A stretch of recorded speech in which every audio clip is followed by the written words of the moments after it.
वाहेगुरु। सबसे पहले सभी भाई बहन और आप सज्जनों का दिल से आभारी हूँ जो हर साल इतने प्रेम से इतने सत्कार से यहाँ पे बुलाते हैं। ज़्यादा टाइम आपका नहीं लूँगा। जब गुरु ग्रंथ साहिब की वाणी का पाठ करते हैं, क्योंकि वीर जी अभी बात कर रहे थे कि हमारा जो मकसद है सभी धर्म एक साथ मिलकर बैठें, सभी मनुष्य मानव में प्यार भावना बनी रहे। तो गुरु ग्रंथ साहिब की जब वाणी पढ़ते, सिख धर्म का मेन फलसफा क्या है? पहली बात गुरबाणी कहती है कि मनुष्य का जड़ा जन्म है वो जन्म उसने लिया है उस परमात्मा, अल्लाह कह लो, राम कह लो, वाहेगुरु कह लो, उससे मिलाप करने के लिए जन्म हुआ है। उससे मिलने के लिए एक समा मिला है उसको।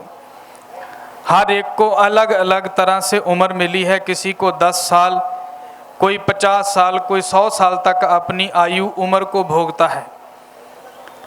और उसमें उसने इस समय के उपयोग से अपने कर्मों का एक जो खजाना इकट्ठा करना है। जिसे जपजी साहब की वाणी में गुरु नानक साहब महाराज बख्शिश करते हैं, चंगियाइयाँ बुराइयाँ वाचै धर्म हदूर। मनुष्य के अच्छे कर्म और उसके बुरे कर्म अपने जीवन में ये 2 तरह का खजाना इकट्ठा करता है। जहाँ अच्छाई का खजाना इकट्ठा करता है और जहाँ बुराई का खजाना इकट्ठा करता है। अपने जीवन में बुरे कर्म करने या अच्छे कर्म करने, ये 2 तरह का खजाना इकट्ठा करता है। यही खजाना, यही दौलत है जो उसके रास्ते में परमात्मा तक मिलाप हासिल करने में सहायता करती है। अगर अच्छाई का खजाना ज़्यादा होगा तो साहब कहते कर्मी आपो अपनी के नेड़े के दूर। अपने अपने कर्म के हिसाब से कोई आदमी अगर अच्छे कर्म करेगा तो परमात्मा के नज़दीक हो जाएगा, उसका प्रेम उसका प्यार हासिल कर लेगा। अगर वही आदमी बुरे कर्म करेगा तो परमात्मा उसे अपने घर में जगह नहीं देगा। आपे कुदरत साज के आपे करे विचार। ये दुनिया बनाने वाले ने दुनिया बनाई और इसमें मनुष्य को बना के उसके एक एक कर्म का हिसाब कर रहे हैं। उसको एक समा टाइम पीरियड दे दिया है भी इतने साल तेरे पास है, इस समय में तूने करना क्या है। कर्म की आज़ादी दे के रखी है। हमारे अपने कर्मों की हमें आज़ादी, हम अच्छे भी करें और बुरे भी करें। अपना मनुष्य को दिमाग दिया हुआ है। पशु पंछी ये सब नहीं इस लाइन में आते, लेकिन जो मनुष्य जन्म है एक समा है। इसमें अगर चाहें तो परमात्मा से मिलाप भी कर सकते, अगर चाहें तो उससे अपनी और दूरी बना सकते। आपे कुदरत साज के आपे करे विचार, एक खोटे एक खरे। गुरु साहब उसमें एग्जाम्पल दे रहे हैं, जैसे नकली और असली पैसा रहता। असली पैसा रहे तो हम संभाल के रखते, असली नोट रहे, करेंसी असली रहे तो हम संभालते अपने पास। लेकिन डुप्लीकेट हो, मालूम पड़ जाए ये नोट नकली है, मार्केट में इसकी कोई वैल्यू नहीं, कुछ खरीद नहीं सकते, कुछ ले नहीं सकते, तो हम लोग उसे ज़्यादा संभालते नहीं। या तो बच्चों को दे देते हैं खेलने को, जहाँ फाड़ के फेंक देते हैं। लेकिन उसी जगह अगर असली नोट हो तो उसे संभालते हैं। ऐसे ही परमात्मा क्या करता है, अच्छे कर्म करने वालों को संभाल के अपने खजाने में ले लेता है और बुरे कर्म करने वालों को अपने खजाने से बाहर कर देता है। आपे कुदरत साज के आपे करे विचार, एक खोटे एक खरे। आपे परखनहार खरे खजाने पाई हैं, खरे को खजाने में डालता है, खोटे सटियाँ बाहर बार, और जो बुरे कर्म करने वाला है उसको बाहर फेंकते। दूसरी बात गुरबाणी कहती है कि हम लोग एक दूसरे को या धर्म के हिसाब से या किसी भी तरीके से एक नफरत दिमाग में बिठा के बैठ जाते हैं, ये हमारा नहीं है, ये दूसरे धर्म का आदमी है।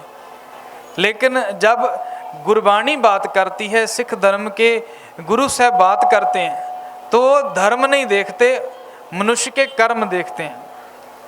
क्योंकि गुरु नानक साहब से लेके गुरु गोबिंद सिंह महाराज तक सब गुरुओं का अगर जीवन पढ़ोगे, उनके मित्र मुसलमान भी हैं, हिंदू भी हैं, और उनसे जो युद्ध में मैदान में खड़े हुए हैं उनमें दोनों धर्म के लोग हैं।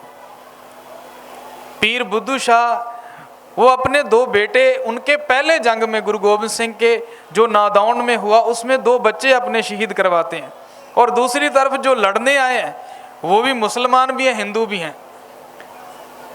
गुरु साहब अगर किसी से साथ नज़दीकता करते हैं तो उनके कर्म देखते हैं, धर्म नहीं देखते। अगर आदमी अच्छा है तो हमारा प्यारा है, अगर आदमी बुरा है किसी भी धर्म का रहे, सिख धर्म में जन्म लेने वाला आदमी भी अगर अच्छे कर्म नहीं करता तो गुरु साहब कहते हैं ये भी हमारा नहीं। 7वें गुरु साहब अपने बेटे को अपने घर से निकाल देते हैं जब उसके कर्मों में तब्दीली आती है। गुरबाणी की वाक वो पंक्ति चेंज करता है किसी को खुश करने के लिए, धर्म से उल्ट हो जाता है, औरंगजेब के दरबार में जाता है, उसको खुश करने के लिए पंक्ति चेंज कर देता है। तो गुरु साहब उसे उसी टाइम पे संदेश देते हैं भी अभी घर नहीं आना, जहाँ जाना है चला जा, लेकिन हमारा तुम्हारा रिश्ता आज से ख़त्म है। क्योंकि अगर धर्म के आप अपनी किसी को खुश करने के लिए, अपनी वड्याई के लिए, किसी को खुश करने के लिए आप धर्म छोड़ देते हैं तो हमारा तुम्हारा रिश्ता कोई नहीं है। हमारा रिश्ता है तुम्हारे अच्छे कर्मों से, हमारा रिश्ता है तुम्हारे शुभ गुणों से। अगर जीवन नीचता की तरफ जाता है तो हमारा तुम्हारा रिश्ता नहीं है। दूसरी बात में किसी के नफ़रत करने की बात जब आती है तो गुरबाणी कहती नफ़रत कैसे करोगे, पैदा करने वाला एक है और हम सांस ले रहे हैं तो उसकी जोत की, उसकी शक्ति की वजह से जब हमारी मृत्यु होती है, मौत होती है, बॉडी पूरी की पूरी वही है, सेम है ना, आंखें हैं, कान है, नाक है, उसमें क्या कम हो गया जो आदमी मर गया? उसमें कम हो गया परमात्मा की अपनी शक्ति उसने निकाल ली। जो हमने बोल रहे थे, हम सुन रहे थे, हम काम कर रहे थे, इसको गुरबाणी कहती है सब में जोत जोत है सोए, तिस दे चानन सब में चानन हुए। उसकी शक्ति की वजह से सब बोल रहे हैं।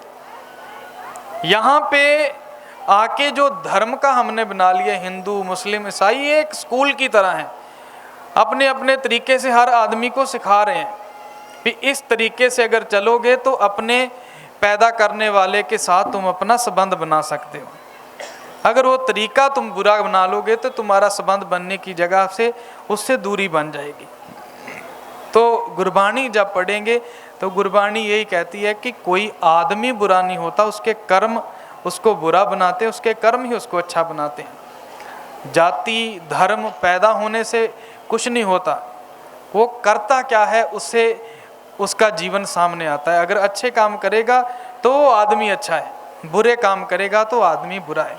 बहुत अच्छा ये प्रोग्राम है कि सभी धर्म, जहाँ हिंदू मुसलमान ईसाई कोई भी रहे, सब एक साथ मिलके बैठें, क्योंकि सबसे बड़ा धर्म है मनुष्य के कर्मों का। सर्व धर्म में श्रेष्ठ धर्म, हर को नाम जप निर्मल कर्म। पहला परमात्मा याद रहे, दूसरा अपने कर्म साफ सुथरे हो, इससे बड़ा धर्म दुनिया में है ही कोई नहीं। कोई भी धर्म रहे, अगर कर्म बुरे हैं तो किसी भी धर्म में रहो, परमात्मा अल्लाह वाहिगुरु प्रेम नहीं करेगा। इन्हीं शब्दों के साथ मैं आप सब का आभारी हूँ जिन्होंने, मैं पहले भी बात की, 6 साल करीब वीर जी जानते हैं मेरे को हो गए इधर आने में, बड़े प्यार से प्रेम से बुलाते हैं। आप सब का मैं दिल से आभारी हूँ और सब के लिए मैं दुआ करता हूँ सभी में प्रेम बना रहे, सभी आपस में मिलके बैठे, परमात्मा सब पे कृपा बनाई रखे। वाहिगुरु जी का खालसा, वाहिगुरु जी की फतेह।